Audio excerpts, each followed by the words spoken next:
I'm Nancy Judd, and welcome to my kitchen. I'm from the Mountain West, and I'm here with Philadelphia cream cheese for the real women of Philadelphia. And I want to thank Paula Dean and Kraft for sponsoring this wonderful contest. Today I'm going to make this wonderful creamy puttanesca pasta torta, which puttanesca means a quick sauce. And it comes from Italy, and it's rather an old sauce. It's been old, and I'm making it new today. And what I want to start out with is I'm going to put everything in a blender. And some people use fresh tomatoes, some do whatever, but I am going to use some canned tomatoes. But before we start, I want to show you what is in it. First, we're using canned tomatoes, a little bit of tomato paste, some capers, some Greek calamari olives that have been drained and pitted, some sun-dried tomatoes that have been rehydrated, some minced chopped garlic. We'll have some pesto in it later on. We're going to put in sardines, which sounds absolutely gross. Not sardines.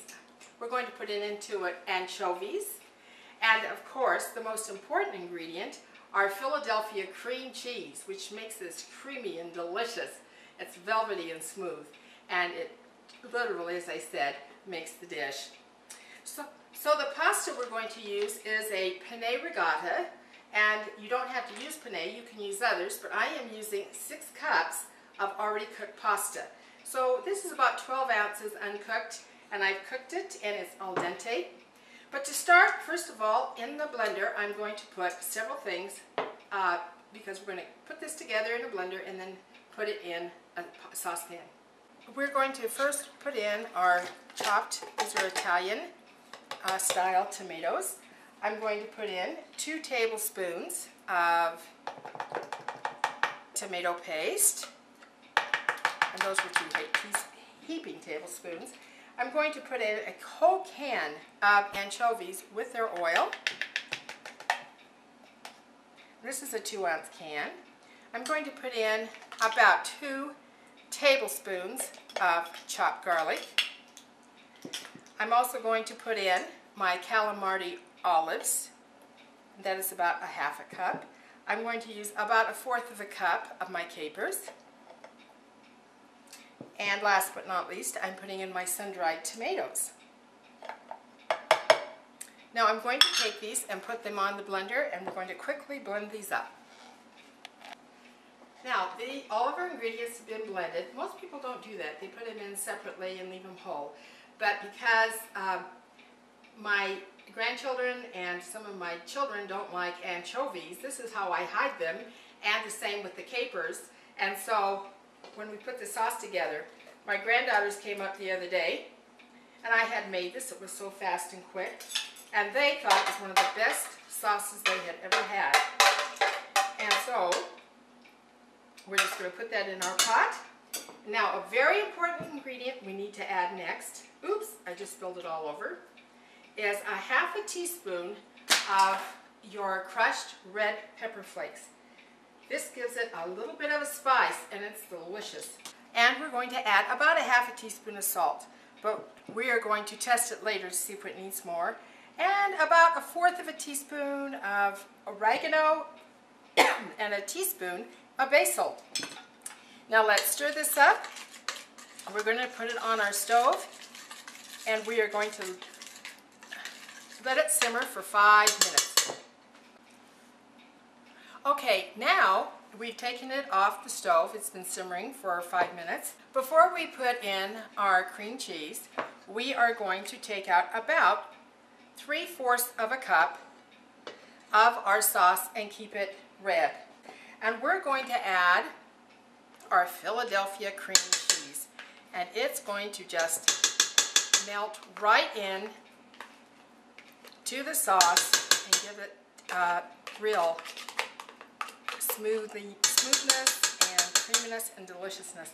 Now we've got it all smooth and silky with that wonderful cream cheese. I'm going to taste it to adjust for seasonings, and it's just right.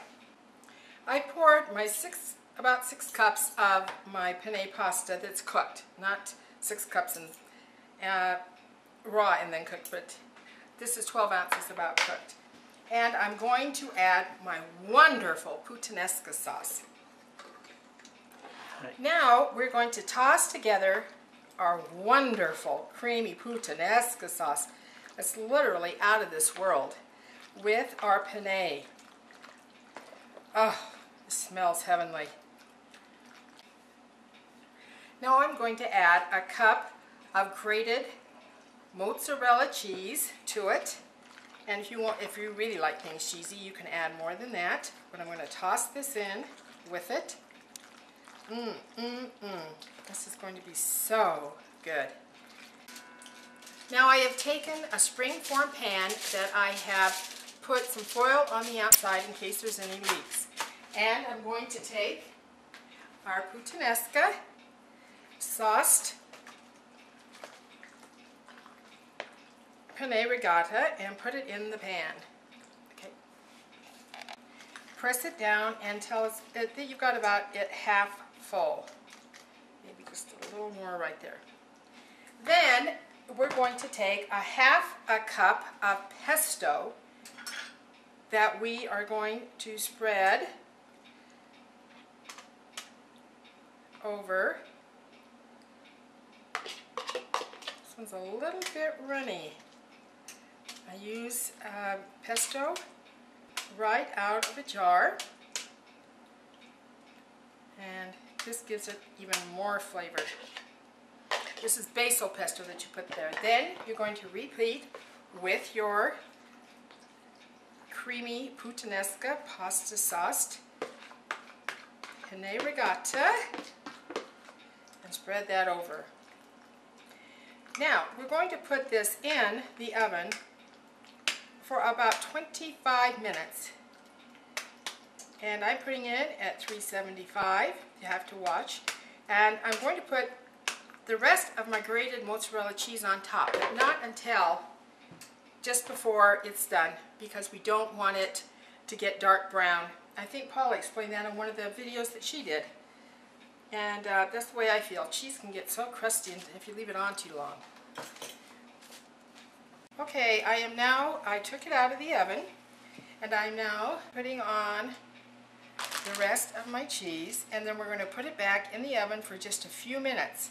Usually about 3 or 4 until it's all melted. I just took this out of the oven, and the mozzarella cheese is all melted, and it's kind of gotten a little bit crusty there on the little edges. And now what we're going to do is we are going to put this on a platter. I'm removing the foil and putting this on the platter, and next it's very warm, and you can let it sit for a few minutes if you'd like, but we unloosen the collar, and then I'm going to make sure this doesn't stick to the top. There we go. And remove the collar of the, oh wow, that looks delicious. Now to finish it off, we just spread around our wonderful red sauce. It's kind of the rest of the garnish that comes all over, and we just want it all over the top. We're leaving a little edge along the outside. Doesn't that look absolutely incredible? And then we're going to garnish it with fresh parsley in the center. Get our sprigs looking down, because it adds so much color. And then I've got several calamari olives that we are going to put in the center also for added color.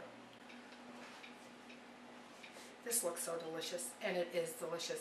I serve this to company, and people say, why do you bother putting it in a torte? Because it makes such a beautiful presentation. Everybody oohs and ahs, and it is so delicious. This is so tasty.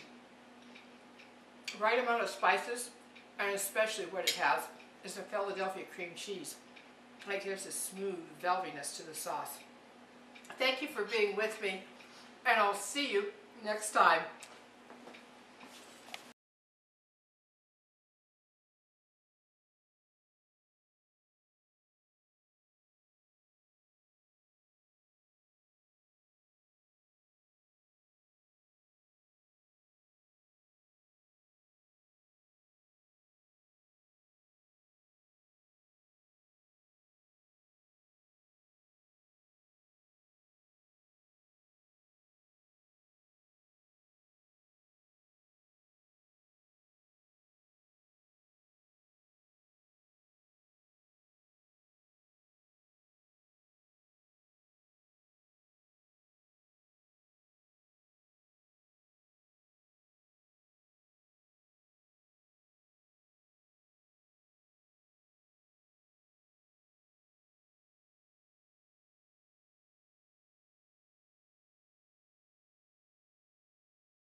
I'm going to put a piece of my sun-dried tomato. Ah.